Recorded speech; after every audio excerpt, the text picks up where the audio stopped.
सजण वया करे मुझो सुनियो यार शहर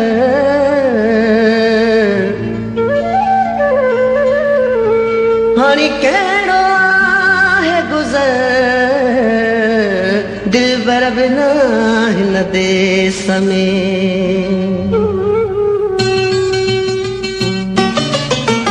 मिठा मुहर मुख मटायूं वञी थो मुझे मन में मातम मचायूं वञी थो मिठा मुहर मुख मटायूं वञी थो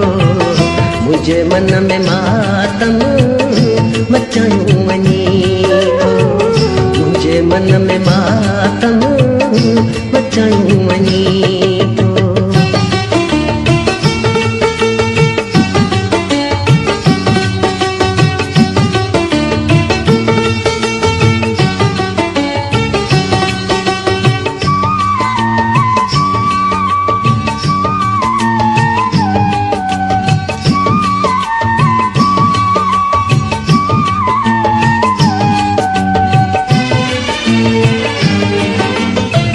पेरिया प्यार ॾेई पोइ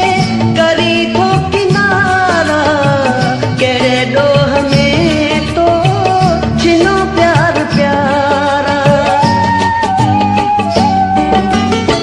पेरिया प्यार ॾेई पोइ करी थो किनारा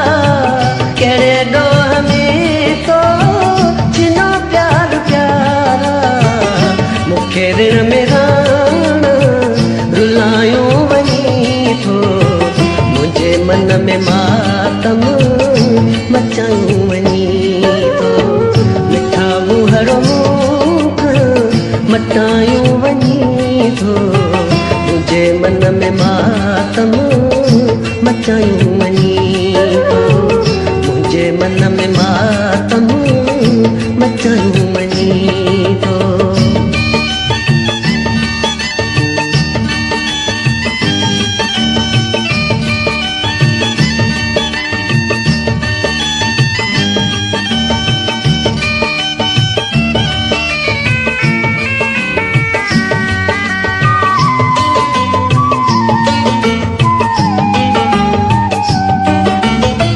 तोखे नाहे वाजिब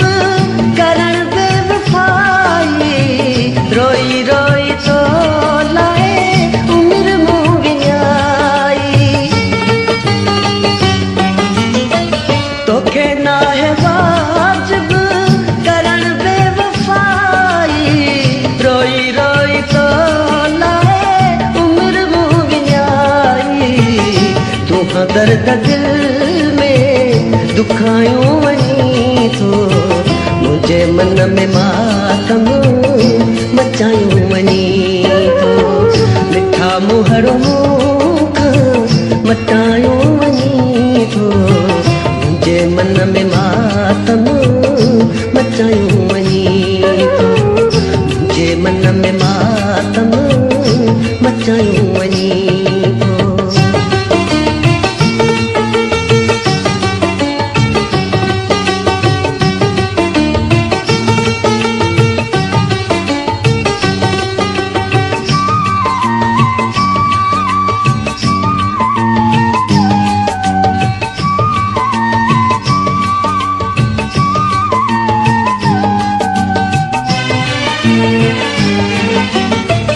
हज़ारनि दुखनि में अली गुल अकेलो ॾेई मुंहुं न सघंदो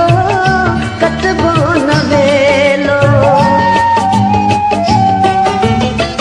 हज़ारनि दुखनि में अली गुल अकेलो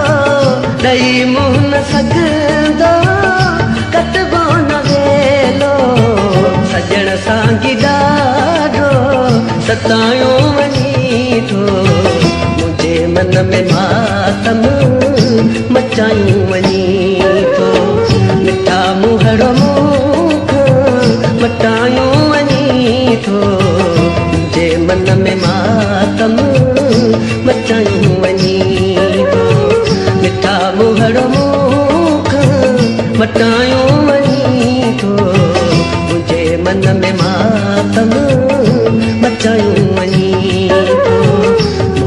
मन में मातम